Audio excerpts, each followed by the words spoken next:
We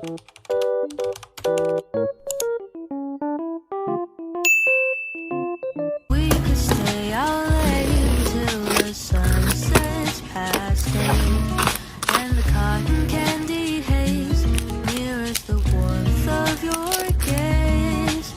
Raise your glass to mine, and as we drink, we would lock eyes, so we could disregard the thought of ever having to part. For summer is for falling in love.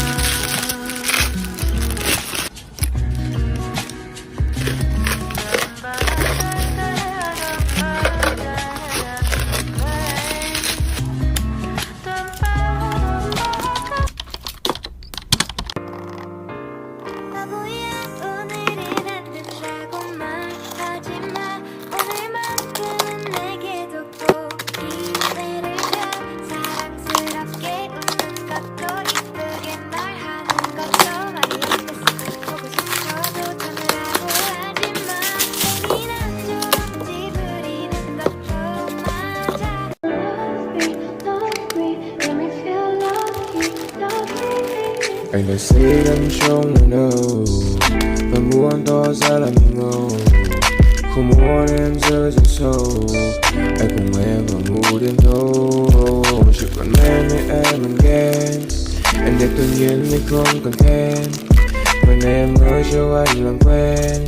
Nếu không học gen thì ta bye bye làm phèn. Nhà phố còn làm to, em cứ để anh lo. Em thích anh cho nhiều gì mà muốn có let me catch your vibe. Let's just take our time, just relax your mind.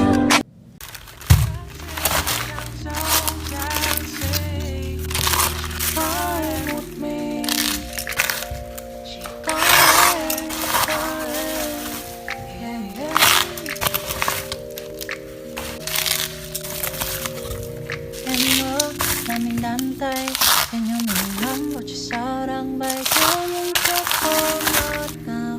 Mắt em thật chẳng thế nào, vì tương lai đâu ai biết trước. Họ âm thầm như những đêm mắt trong sáng xinh, tìm cho chính em một món quà. Nhưng ngày hai đứa xin tự sửa đường, và em cũng chẳng muốn chỉ biết nằm im trên giường. Điều anh có thấy nên khắp bốn phương giờ đây sao có tầm thường, vì con tim anh đã lạnh giá. Khi mình không sống sinh đâu còn có ai vào đêm Giáng sinh. Unbox your pee.